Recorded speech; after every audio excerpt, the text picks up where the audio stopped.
বড় ম্যাচ, আবারও একটা হাড্ডাহাড্ডি লড়াই, আবারও একটা প্রাণবন্ত ম্যাচ, আবারও একটা জমজমাটি ম্যাচ। শেষ লক্ষ্যটুকু হয়নি, দর্শকদের চোখে আঙুল দিয়ে বুঝিয়ে দিচ্ছেন আমি কিন্তু ফুরিয়ে যাইনি। আস্তে না আস্তে ওখান থেকে এক্ষেত্রে কিন্তু বল গিয়ে ষোলশো হয়েছে। ওখান থেকে উসমান কিন্তু পেছনে, বোলপুর থেকে উঠে আসা খেলোয়াড়।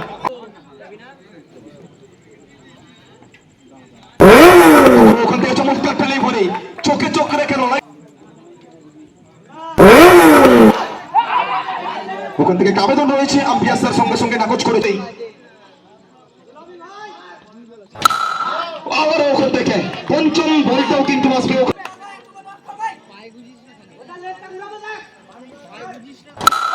ওখান থেকে উসমান, আবারও কিন্তু শেষ ভালো চার, সব ভালো তার। চমৎকার একটা ওভার এবং বলতে